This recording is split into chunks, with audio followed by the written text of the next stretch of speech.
Hey guys, welcome on in. Congratulations, you made it to lessons 14 and 15.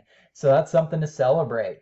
In these next two lessons, what we're working on is the final assessment. Now, we've spent this whole unit talking about characters and analyzing people almost like we're psychologists, right? And today we're going to continue that and we're going to analyze a key character from the story.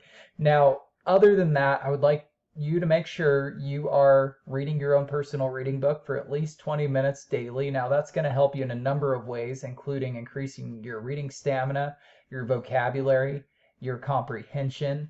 It can actually decrease stress levels. So, especially if you've been on edge about this whole coronavirus thing, and you know, use that as a form of escapism. Get into a good book and enjoy it. I mean, there's a lot of other reasons we read, but one of the most critical is critical thinking.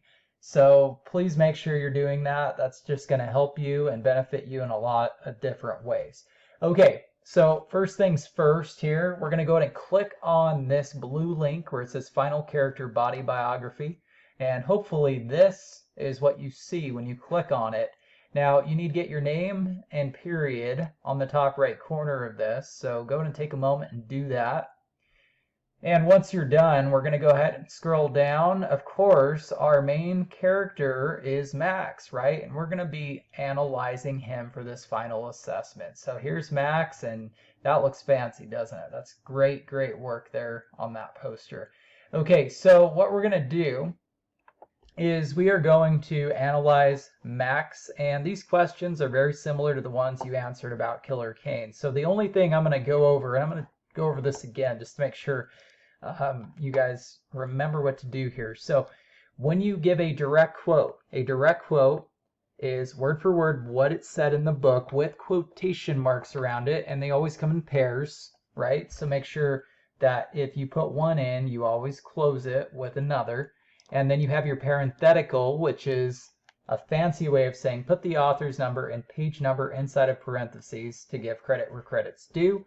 And of course, the period doesn't go inside the quote. Instead, it moves like a decimal in math right behind the parenthetical. Okay, so that's all the technical stuff we need to talk about there. The other questions, self-explanatory. If you read those should make sense to you. We've done this a lot throughout the novel, so you should be familiar with this. Okay, now the other thing you're going to do is you're going to study the hero's journey analysis in regards to Max, because his whole story really is a hero's journey. It's a classic tale about a character sort of becoming a real life hero in this case. Not real life, but in the story world. Okay, so what we're going to be doing is answering a series of questions, and if you would like more information about the hero's journey, you can find it here by clicking on that link, and look at this cool little pop-up that showed up there. So there's definitely some good information there. I know Mrs. Resch taught that to you guys, and it was something that you analyzed along the way, so you should have, once again, familiarity with that. Now, as you go through this, what I want you to do is analyze this chart and look at the questions and do the best you can to answer those questions about Max in regards to the hero's journey. So essentially, what did he learn from the beginning of the story until the end, and who helped him? What trials did he face?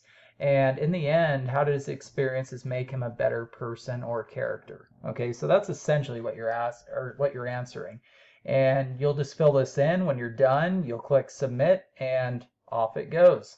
Make sure that you get this in before the due date or by the due date. It is very important that you're getting your work done on time. And as always, if you guys have any questions, please feel free to email me at chris.bagley@ccsdut.org. All right, thanks for tuning in, and good luck to you guys on this final assessment.